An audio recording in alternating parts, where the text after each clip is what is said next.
I think that most scientists don't think enough about God to know whether they believe in him or not. It's just irrelevant. I think they don't even think enough about him to know whether they're atheists. But the bottom line is that if you look at the universe and study the universe, what you'll find is that there's no evidence that we need anything other than the laws of physics and the other laws of science to explain everything we see. There's absolutely no evidence that we need any supernatural hand of God. But I do not believe in an anthropomorphic God, that is somebody that's a man that somehow or other made things. And in answers to the question about afterlife, all I can say is it would be great, but I have no conviction that there is an afterlife. Altogether, I can't believe the special stories that have been made up about our relationship to the universe at large, because they seem to be too simple, too connected, too local, too provincial. The earth, he came to the earth. One of the aspects of God came to the earth, mind you. And look at what's out there. How can it isn't in proportion. Oh no, I've got no religious belief at all. I think it's a subject for comedy. It's part of the human comedy. I think science talks about the world as we have it. Religion tries to talk about what lies behind or above it. Hume thinks it fails to talk about that because there's no sense to be had. All our ideas have applications in the world as we have it. So religion is actually just best, it's best when it's quiet, it's best when it's silent. And I believe that I am the sum total of all of the causal influences on me at the moment, and that is not a trivial issue. So you really believe that you're deceiving yourself? The really interesting question is, well, if it were true, then we'd have to abandon everything that we believe about the causal universe, about one event causing another, by all events having antecedent causes, and say that human beings are set aside from the rest of the physical world, and yet we know we're made up of the bits and stuff that the rest of the world is made up of. All the molecules in you were once upon a time in a star somewhere, and they've ended up in you by chance. So why not believe that we could also give an account of how those molecules working inside them produce their actions, and produce this curious impression that we have of the sense of self and choice, as if there's a kind of helmsman inside there really deciding absolutely what they're going to do, irrespective of what the world tells them. I'm a cognitive psychologist who takes a thoroughly naturalistic approach to the human mind. Namely, the mind is a product of the brain is a product of evolution, that there is no need to invoke an immaterial soul in understanding how the mind works, and therefore one of the traditional motivations for believing in a spiritual realm or a deity seems to be in the process of being undercut by the sciences of human nature, such as neuroscience, evolution, and genetics. My feeling about the word God is that I'm not sure if I know really what it means. I certainly have a big place in my philosophy for the unknown. I don't think at this point we have any way of knowing where the laws of physics came from. We can hope that when we really understand the laws of physics, that they will describe how the universe came into existence. I have never seen much in the idea that the universe was designed. My problem with the concept is that it always seems that the designer is more sophisticated and more complicated than the object being designed. That's certainly true the way it works with cars and buildings and trucks. So as long as if one is to need a designer that is more complex than the thing being designed, the designer doesn't help to explain how the design, it just becomes an infinite regress. So I'll freely admit I have no idea why the laws of physics are what they are, and I also have no idea how to even go about approaching that question. But to me, just saying that there was a designer doesn't help at all. I try not to have faith. I believe in a principle that was enunciated rather well by Bertrand Russell, which is that you should try to keep away from having irrational beliefs. You should believe some things that for which you can find some evidence or some support, apart from commitment to principles like equality and freedom and justice and so on. Those, I wouldn't say that's faith. Those are things you're committed to. But as far as beliefs about the world, reality, my feeling is one should try to, as much as possible, have substantiated beliefs, or at least beliefs for which evidence could be appropriate. Are you religious? No. Sure of that? I'm sure of that, because I was brought up with some religious background, and I have abandoned it. I think a lot of theology is grappling with phantoms. So theologians have invented this almost self-consistent subject, which has no contact with physical reality at all. And they invent all sorts of questions which they then taunt humanity with. One of them is cosmic purpose. And they say there must be a purpose. You and your science can't explain it. And typical of theologians, they don't respect the power of the human intellect anyway. And they infer that no one will ever understand it. It is ineffable. God's purpose cannot be discerned. And of course that's, those are fine words, but utterly meaningless. I mean, there's not, why should the thing have a purpose? I mean, for myself, I'm a sort of quiet, old Jewish atheist. I'm not a militant atheist. I don't sort of argue about things like Dawkins and Dennett and Sam Harris. I quite like their books, but I'm not militant by nature, and I'm not very argumentative by nature. And if people want to believe, well, then that's their business. I mean, what concerns me is when belief is used to influence and corrupt education or politics. And it seems to me monstrous that creationism or so-called intelligent design is taught next to evolution or instead of it. And I do think of it as almost as a form of madness. Another thing which I think science of any kind teaches us is that even the simplest things are hard to understand. A hydrogen atom, for instance. And that makes me rather suspicious of anyone who claims to have a quick and easy answer to any deep aspect of reality. I think the most we can hope for is an incomplete and metaphorical understanding.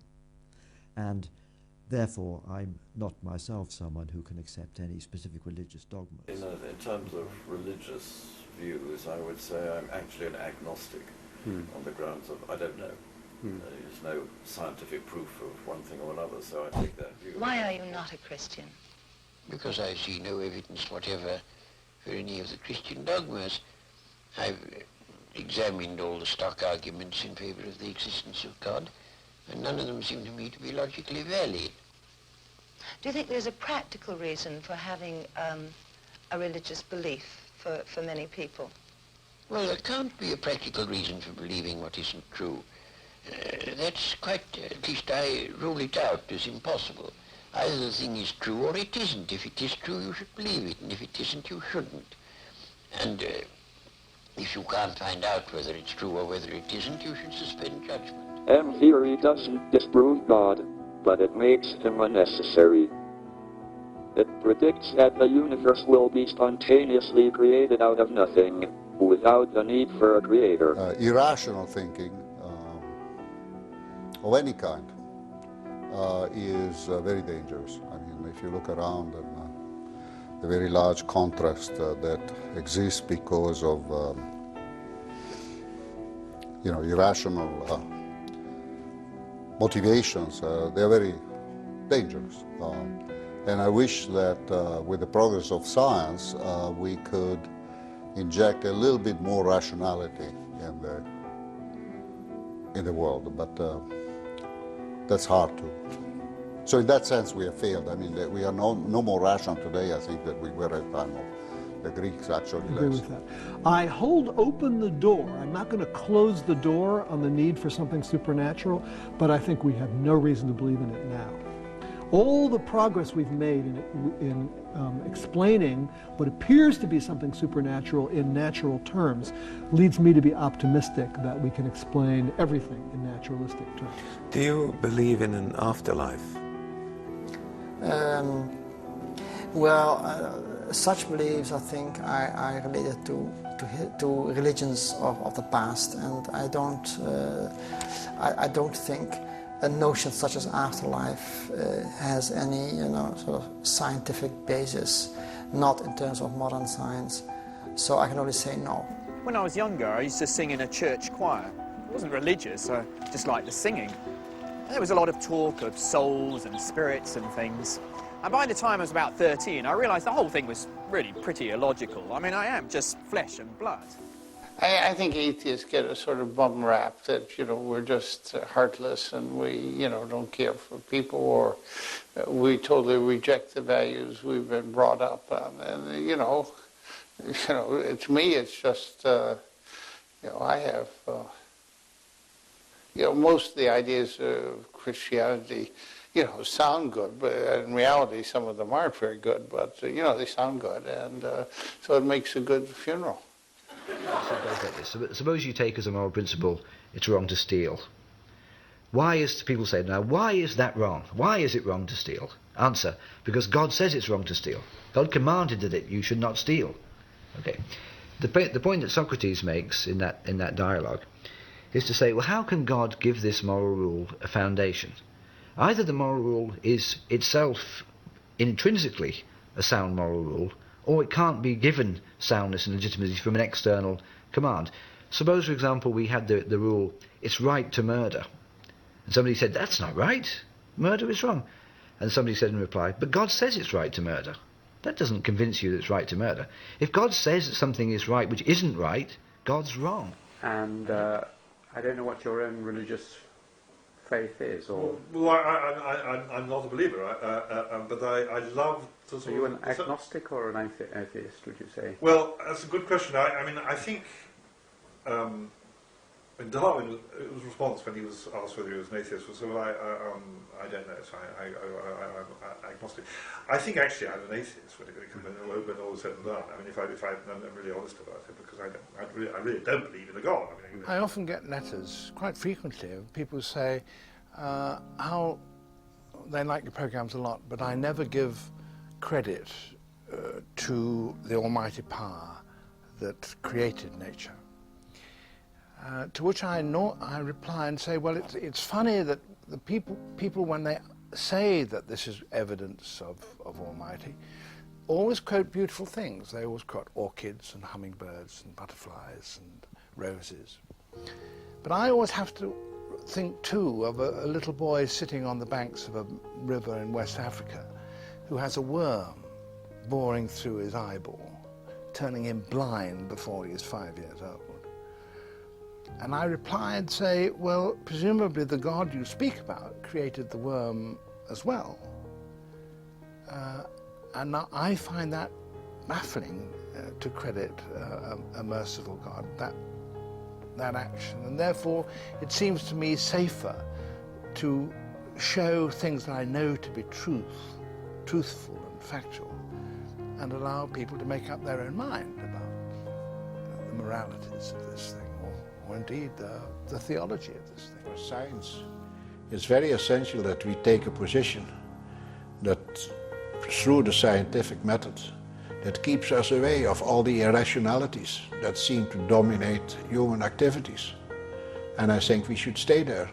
And the fact that I'm busy in science has little or nothing to do with religion. In fact, I protect myself. I don't want to have to do with religion, because once I started that, I don't know where I will end. But probably I will be burned or shot or something in the end. I want to have nothing to do with it. I'm just talking about things I can observe and other things that I can predict, and for the rest you can have it. And you know, I was brought up in a culture where no one is religious, and where no one educated in particular is religious. It's completely sort of exotic. So of course for me it would seem that being a-religious, which doesn't mean really what atheism is like. I mean, people think of people are against religion, but it's just a sort of indifference to religion. In most of Western Europe, for many, decades or maybe centuries now, it's been the sort of default mode. People are not terribly interested. Zane, has religion been important to you? No, not a bit. I'm certainly not religious in any conventional sense of the term, in the sense of a deity or. But I've never had any hostility towards religion, except in the obvious sense when it turns ugly, which it so often does. The intellectual respectability of a claim that there are gods, say the gods of Olympus or the gods of Hinduism, or one god, say the god of Christianity, seems to me to be exactly on a par with the intellectual respectability of thinking that there are fairies in your garden. Belief in fairies was very, very widespread and very well attested right up into the late 19th century. Indeed, people believed that fairies were much more present in their lives than God was, because things that went missing, like your shoelaces or a teaspoon or something, had been nicked by them. So the comparison here is not a jokey one. And if you think that the reasons you have for thinking that there are fairies are very poor reasons, that it's irrational to think that there are such things, then belief in supernatural agencies in general is irrational in that way. So for me it's a question of the rationality of belief, and agnostics who think that there is as much chance that there might be such entities as that there might not be such entities fall foul of this stricture. Are you a religious person? Absolutely not. Can you say more about that? Well, you could say all sorts of things by that and offend people maybe, but the fact is that I'm not religious, and I don't like religion, and I think religion is to blame for a lot of the ills in this world. One reason that this is such an important issue is we would all like to believe that there is a meaningful world beyond our own capacity to inject meaning into it. We'd like to suppose that life goes on after our own death. We would like to believe that the people we most love will continue to exist, and it's very hard to be told that all these wonderful people will cease to exist altogether. Furthermore, another feature is we'd like there to be justice in the end. Since it's obvious that there's no justice here on earth, we'd very much like there to be a divine justice which will come. But the problem is, those are things we'd like to believe, and we really have no evidence to suppose that they're true, and we ought methodologically to be suspicious of believing something that we very much want to believe, something that would make us immensely satisfied, which would make us happier if we could believe it. I think religion is here to stay because it does satisfy these needs, but intellectually I don't think you can justify it. The arguments for God's existence are uniformly bad. Are you agnostic? Are you an atheist? Do you have any? Do you want to have a faith in the unknown, or is science your God? Yes, it is, in the sense that I'm comfortable with the unknown. That's the point of science. It's there are places out there, obviously billions of places, that we know nothing about, and the fact that we know nothing about them excites me, and I want to go and find out about them, and that's what science is. So I think if you're not comfortable with the unknown, it's very difficult to be a scientist. So I don't need an answer. I don't need answers to everything. I want to have answers to find. Well, that brings us. You have no belief that there's an afterlife? That's correct. And in the pattern of elementary particles and the constants that I mentioned and so on, you don't see the evidence of a designer? No, I don't. Could you say more about it? I think this is wishful thinking. Wishful? Yes. I mean, some people, if they ask,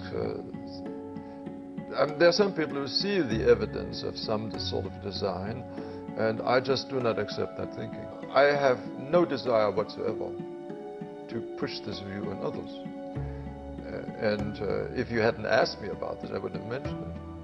But I'm also not reluctant to say so when I'm asked. Not only do I think the arguments for God's existence don't work, I think that this, more importantly to me, does not look like the kind of world, empirically, that is created by a good and caring and powerful God. It just, to me, there's just too much empirical evidence against it. If you're raised in India, the probability you would have a vision of the Virgin Mary would not be very high, whereas you're raised in Spain, it might be much higher, right?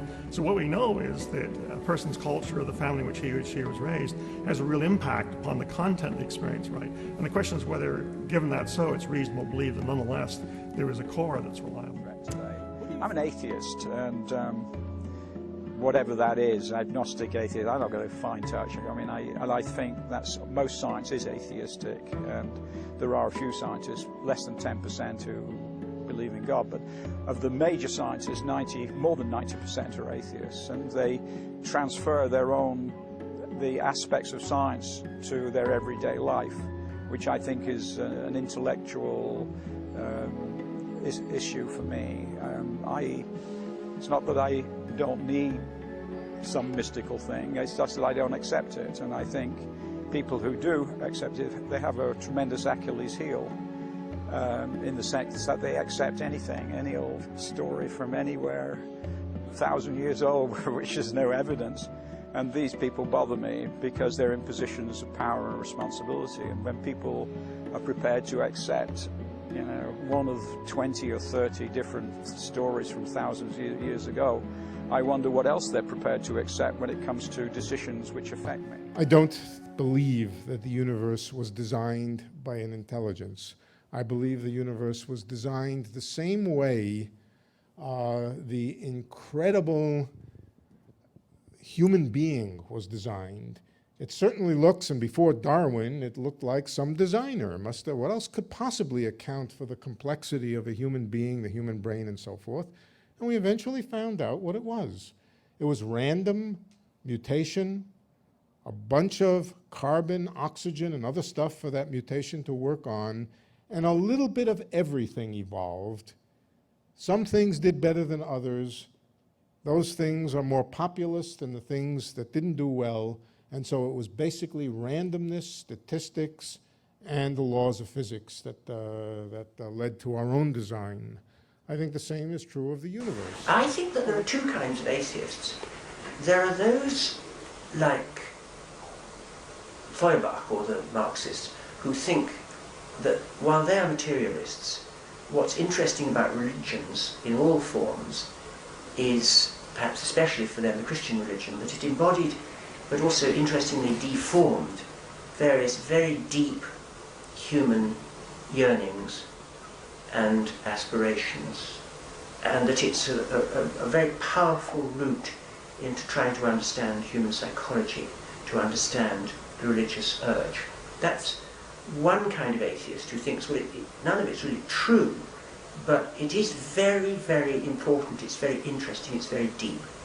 There's another kind of atheist, which is David Hume or Bertrand Russell, who thinks, well, I mostly can't understand what these people are claiming, but insofar as I understand what they're claiming, it's obviously false. And I'm that kind of atheist. It just doesn't interest me at all. But I mean, would you think that there is life after death, for example, for the individual? I cannot see that, not for an individual. Or that there's heaven and hell? Obviously not, if you can't see that. So when you think about the fundamental constants and the precision with which you see into atoms and so on, does that relate to, in any way, to an intelligent design or a religious approach to the world? My question is very badly formed. Naturally, all the things around us look like they have been designed intelligently, and so the principles that led to their being, of course, in some ways imply some intelligence, but that need not be the intelligence in a person-like being. That's just the intelligence in this whole mechanism, how nature evolves. I think the question, is there a God, falls into the category of a physical, empirical question. God is supposed to be somebody who created the world. Is there a person who created the world? That's a perfectly clear question with a right answer. And I think it needs to be handled in the way we handle other questions about the physical world, namely by looking for evidence. So I don't think that's a factually empty question. It could turn out... Isn't that a category mistake, trying to prove something in the physical world, something that is by definition outside of it? Well, you could find evidence for it. I mean, if he created the world, then there might be evidence that he created the world. So it's not completely isolated. Abstract objects are completely isolated, so it would be, I think, a category mistake to look for evidence of abstract objects in the physical world. So I think that's not an empirical question. I think that is a factually empty question. But the God question is different because God is supposed to interact with the physical world. He made the world. And so we could look for evidence of it. And if there is evidence, then I'd say, okay, believe in God. When you die, is that it? Of course. And there is no entity with any, a creative entity with any interest in you? No. Okay. One of my uncles is quite an evangelical Christian, and so I'd been to boys' boarding camps with Christian, sort of fairly evangelical Christians. But I began to question this and wonder whether God really intended to cast 3/4 of humankind into outer darkness because they'd never heard of him. And none of the Christians I talked to could quite explain what his intention was in creating such a situation. So I lost my formal faith, but in anthropology I found an alternative framework which explains much of what goes on in the world without having to induce God. Look at all the things that just want to kill us, okay? Most planet orbits are unstable, star formation is completely inefficient, most places in the universe will kill life instantly. Instantly. The people that say, oh, the forces of nature are just right for life. Excuse me. Just look at the volume of the universe where you can't live. You will die instantly. That's not what I call the Garden of Eden, all right? Galaxy orbits that we orbit once every couple 100 million years, you're bound to come close to a supernova that will wipe out your ozone layer and kill everybody on the surface who doesn't otherwise have dark skin, because your high energy rays will give you skin cancer. We're on a collision course with the Andromeda Galaxy. Gone is this beautiful spiral that we have. And of course, we're on a one-way expanding universe as we wind down to oblivion, as the temperature of the universe asymptotically approaches absolute zero. That's the universe. Then Earth, volcanoes, tsunami just killed, I think that number's higher, up 200,000 people, floods, tornadoes. None of this is any sign that there's a benevolent anything out there. But I certainly have no idea of what God might be, if he was some great deity that created the universe and defined the physical laws. So be it, but I sort of personally doubt that God intervenes in my own life. One of the things that phenomenology is going to do is talk about religious experience. And we don't need, as you'll see in a minute, to bring in God. And so we can go along with Nietzsche and suppose God is dead as far as our culture is concerned. It no longer is a religious culture. It's a secular culture. And yet there is religious experience and lots of need for religion in our culture, taking weird forms, fanatical forms, and phenomenology might be able to help with that, getting religion back into the form where it was a positive thing that gave meaning to people's lives and didn't need an all-powerful creator, the highest being kind of God. I've always had a skeptical streak about anything, really, and I think my skepticism developed while I was at school, and so I've never found it possible to be a profound believer in the Trinity or in the Christian, whether Anglican or Catholic, concept of God and